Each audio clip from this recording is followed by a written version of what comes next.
All right, bring it on, Splithead! He doesn't like my haircut. That's not true. Hey, apologize to him. Our boss is sensitive about his looks. He's sensitive about everything. He's got a heart of glass. How many times do I have to tell you? Don't laugh. Hello and welcome to the channel. Today we're going to be analyzing a beloved character from popular manga and anime series One Piece. And no, I'm not talking about Luffy or Zoro, nor am I talking about my type, which if you have to know is a 6'2" woman with a career in archaeology that can grow multiple hands and feet. Alright, you got me. It's Nico Robin. But do you blame me? Do you blame me? Now, who are we talking about? Right. In the story of One Piece, there are characters that captivate our heart, leave an everlasting impression with their charisma, their charm, and complexity. A character whose presence has sparked fascination and wonder. I'm talking about the one, the only, Foxy, the Silver Fox. For some reason, this character isn't talked about much in the One Piece community, so I wanted to give him a little bit of love. We're going to delve deeper into him to find out exactly what are his motivations, what are his goals, his ambitions, right? As well as his overall influence and reputation in the world of One Piece. Let's take a look at the very first time that we get to meet the Foxy crew. Only about half of the Straw Hat crew get to meet them at first, that being Nami, Sanji, Robin, and Zoro, which get blocked in by the Foxy's pirate ship called the Sexy Foxy, a galleon-style ship with a fox head figurehead at the very front of it. In compare to the Going Merry, which is a caravan ship, which is very, very small in comparison. As for Luffy, Usopp, and Chopper, they get introduced to the captain himself after he had mortally shot a horse named Sherry, instantly marking him as the antagonist of the story. Foxy, alongside two of his crew members, Posh and Hamburg. Before anything, let's appreciate Foxy's outfit. At the very top, we have our man rocking the flick up in a hairstyle which I can only assume is fox ears, probably, most likely. A long tailored wine coat with white fur on the inside. That means it's never coat, that's probably Gucci, I'm not gonna lie. Orange trousers with some sort of green waist trainers, interesting. And tall black and white boots. And who can forget the expression, a sly, cunning, and mischievous smile, truly fox-like. This is also where we see the objective of Foxy in this first meeting, a chance to gain power through the pirate game called the David Bag Fight, which once challenged, you cannot reject unless you want to be the shame of all pirates and live in disgrace. The David Bag Fight is basically a couple of games and challenges between two pirate crews, where the winner gets to steal one of the opposing team's talent in the form of its members, basically wagering crewmates. This creates high stakes. Foxy challenges the Straw Hats to a 3-coin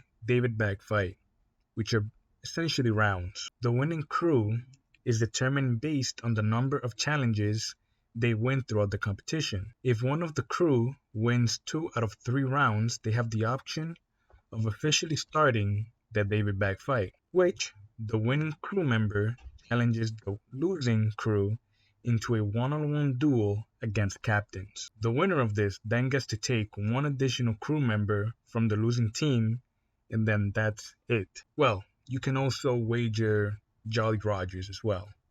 That is something that I almost forgot to mention. The David Bag Fight seems to indicate 2 things to me. It gives a chance for one to gain both talent and power through the gain of competent crew members, as well as a way to not have an outright violent and serious fight against other pirates, which might result in total annihilation of a pirate crew. Not to mention, it also serves as an opportunity to showcase unique character abilities and personalities. Alright, theory time.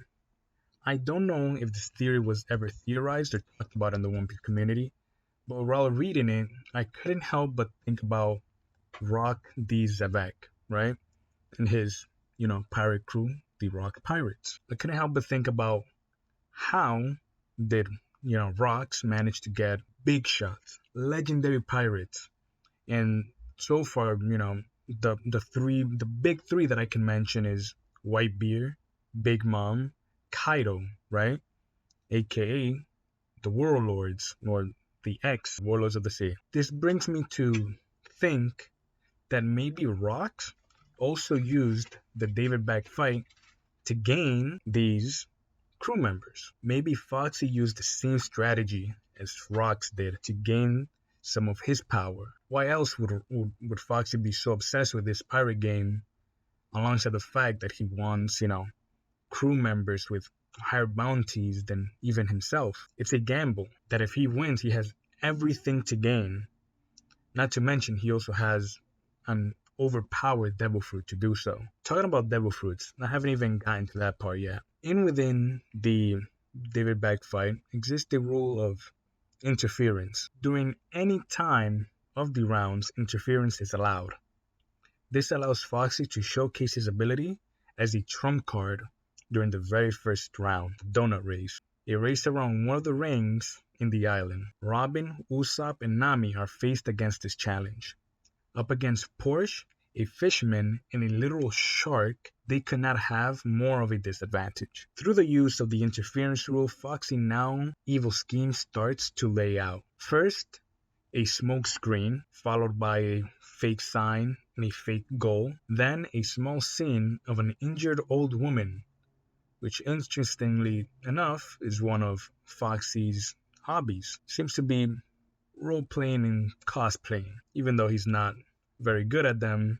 In the eyes of Nami, we saw all of those attempts coming. What a rough woman. Foxy's last attempt of interference was in the form of revealing his devil fruit, the Noro Noro no Mi, aka the Slow Fruit, which is a beam that slows down temporarily anything in its path, slowing down people, objects, as well as the space between. This even seems to affect the water. This last interference won them the first round. He then explains his devil fruit in full detail, showing his confidence and how much he understands his devil fruit. There's nothing strange about that.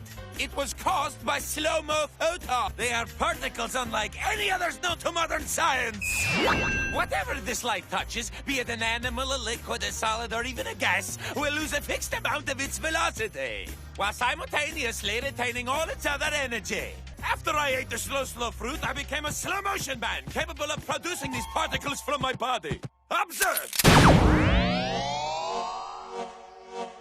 The slow beam! The effect lasts approximately 30 seconds, after which the object will regain its original speed as if nothing had ever happened. Can't believe your eyes, I take it. This... That being said, we get to see another one of Foxy's personalities. His interest in cute and maybe rare things, as he chooses Chopper to be the first crewmate that he wants from the Straw Hats. During the second round, the Groggy Ring, Foxy just decides to spectate as his team doesn't want him to interfere, showing that he respects as well as trusts his crew members, as well as shows us how much he understands what being a pirate out in sea truly is. The winner ends up being the Straw Hats, getting Chopper back. Foxy once again schemes his way into an advantage, making his ship the location for the final round. Finally arrived at the combat round, but before we start, we must decide on the battlefield. The two competitors spin this unbiased cannon, and wherever it stops is the place where they'll do combat. The one-on-one duel. Foxy, the man with an undefeated record of 920 consecutive matches, versus Luffy, the man with $100 million berry bounty and a swagger afro. Which, real quick, check this out. Do champions wear afros? Or do afros wear the champion? Who did it better? Usopp or that one dead guy from that Juju anime or whatever, I'm joking. Listen, all I'm saying is that JG is a One Piece fan, right? Anyways, from the very beginning of the fight, Foxy shows Luffy respect and does not underestimate Luffy like every other past antagonist that he has fought against, although he was caught by the pure tenacity of Luffy. The moment the match starts, Foxy dodges and stops Luffy's attack, and later on tricks him into an advantage position, hitting Luffy with the first of multiple attacks, the Nine-Tail Rush, an attack where if it were a normal person, would have been laid out, knocked out. Unfortunately, Luffy is made out of rubber. As the fight continues, Foxy uses all the tricks in the books, utilizing his ship to his full advantage. Only way Luffy was able to damage Foxy at first was Foxy being, well, dumb. Striking Foxy where it hurts his feelings. He's weak against people's insults. After Foxy utilizes his home field advantage, trickery, cosplay abilities, and then plain and simply duking it out, the fight is decided by quite literally what I can only describe as luck, as Luffy utilized a mirror that was stuck in his hair to repel Foxy's ability back towards him, ending the fight. At the end, Foxy accepted his loss, although in a begrudging manner. He honors the back fight rules and gets his Roger stolen and redesigned. And that's who Foxy is, a cosplaying, loving old man who loves cute things and likes to play games. And that's where I'll leave it. This took quite some time to make, so make sure to comment what you like about, Foxy, as well as what you think about that theory. Also subscribe if you enjoyed the video. That being said, I hope you enjoy the rest of your night. Stay foxy. Once you have a new flag, you should be fine, right? Thank you, Sir. Your Highness. There! Oh, it sucks! Oh, you guys don't have to bow to me. We're not! Hey, Rubber Boy! I'll make you pay for this! Just wait! That's supposed to be a joke, right?